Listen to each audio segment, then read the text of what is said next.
né? Com certeza, tu citou os 5 álbuns que realmente eu acho que nesse caldeirão aí, nessa sopa saiu desse caldeirão saiu o The Head and the Door. Eu lembro, né, e lendo nas biografias que ele cita também, Brod, as duas influências, assim, vamos dizer, seminais do álbum, que seria o Kaleidoscope do Silks and the Benjamin e o Dare do Human League. Né? É uma banda synth pop, olha só, uma banda synth pop, né, eletrônica e tal. Então, assim, esses álbuns ele cita, então, assim, na verdade, para mim é 7, não é? Ele cita 2, mas esses 5 também. Então, olha a mistura, né, cara? Puta álbum aí, o Marcelo, que é fãzaço do David Bowie, né? Low, né, cara? Então, olha, que ele o Robert Smith sempre foi fã, né, cara? Ele sempre foi fãzaço do David Bowie, né, cara? Então, imagina. E realmente, cara, e aí, o que acontece? Também tem um detalhe importante aí, né? Os fãs que o Marcelo citou no início da trilogia gótica, que foi considerado os três álbuns de 80 e 82, eles começam a renegar essa fase deles, né? Essa fase sempre tem isso, né? comercial, essa fase mais solar deles, né? Isso também incomoda parte dos fãs da banda, né? Mas eu costumo dizer assim, que ele tem uma situação interessante.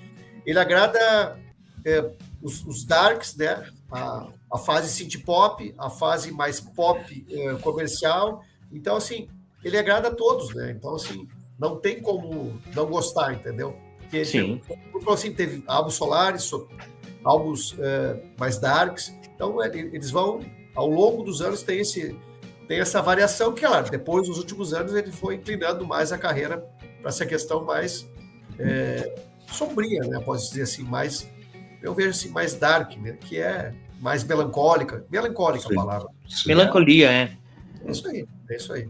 Sempre foi assim, acho que muito também por conta de onde eles vieram, né? Do lugar onde eles vieram, né? Isso aqui é retratado, não sei se nessa outra biografia que tu tem, mas aqui é retratado muito bem, né? O Law, ele fala que era um lugar que ele era cinza o tempo inteiro. Aí a gente morava perto de uma praia e a praia era cinza. Inglaterra sendo Inglaterra, né? Cara, mas era o interior do interior, assim, né? Então eles não tinha nada para fazer, e daí eles... Bom, tem que ler o livro, porque é uma história bem completa, a memória dele bem lúcida ainda, né, cara, para relembrar todos esses fatos aí. Mas quando eles vão para Londres, daí que o negócio começa a acontecer, que eles começam a pegar algumas casas, enfim. Mas lá onde eles moram, cara, tipo, é aquela cidade, sei lá, 30 mil habitantes que você não tinha nada pra fazer, era uma cidade que foi destruída pela guerra, aí, tipo, tinha prédios vitorianos, que ele fala, né, que é aquela arquitetura mais assim, elaborada, e foi todo destruído pela guerra, e eles colocaram aqueles quadrados, assim, todos quadradinhos, assim, todos cinza. Daí, imagina para uma criança, assim, o que vai fazer, né, cara? Vou começar a beber, então, para ver se passa um pouco. Se passa a depressão. Né? Ô, cara, eu participei recentemente de uma live no canal do Sal, lá a gente até tava falando sobre esse álbum, casualmente foi esse álbum aí o foco, o tema da live, e teve uma pergunta que me chamou muito a atenção, e aí eu não sei qual é o sentimento que vocês têm sobre isso, ou qual é o conhecimento que vocês têm sobre isso, que o Vicente tocou eu me lembrei dessa pergunta porque o Vicente tocou num assunto na questão dos fãs, né? Alguns fãs renegaram a banda, não reconhecem essa parte solar, e casualmente das pessoas que estavam assistindo a live disse, cara, tá na moda renegar a fase dark do The Cure, né? A gótica, né? Essa fase mais obscura. Vocês têm esse feeling, né? Não sei, claro, dados a gente nunca vai ter, né, sobre isso, porque, enfim, né, não existe uma pesquisa de mercado. Mas vocês percebem que as pessoas hoje em dia, principalmente, né, agora, nesse século, nessa última década aí, tem fugido um pouco dessa fase mais gótica dele, que é a trilogia anterior a esse álbum? Pode falar, Vicente, começa aí. É uma excelente pergunta que o Marcelo nos traz aqui, né? Pois é, Marcelo, essa impressão eu acho que é muito difícil de mensurar, porque assim, eu já conversei com o Brod numa outra live que nós fizemos há uns anos atrás, e tu vê assim, pegando o meu exemplo aqui, assim, rápido, o melhor álbum para mim é o 70 Seconds. Então, assim, e aí eu vou nessa carona. Ele acaba te introduzindo automaticamente pro Fate e pro Pornography. Então, assim, eu sou um cara que rebusco a fase antiga, né? Então, assim, gosto de Head on the Door, adoro Kiss Me Kiss Me, a Disintegration, Wish, acho que assim, álbuns espetaculares. Mas não adianta, o que mexe comigo mesmo é botar no play o 70 Seconds, assim, a fase gótica, assim, é algo diferente, cara. Assim, foi onde eles se diferenciaram, né, de toda aquela onda pós-punk, tudo mostraram a identidade da banda. Mas a tua pergunta vai mais além, não é só olhando para o meu horizonte aqui, mas eu vejo assim, Marcelo, hoje quem vai nos shows deles, tive recentemente um amigo pessoal meu que mora nos Estados Unidos há 37 anos, ele esteve em Nova York no show deles com a filha.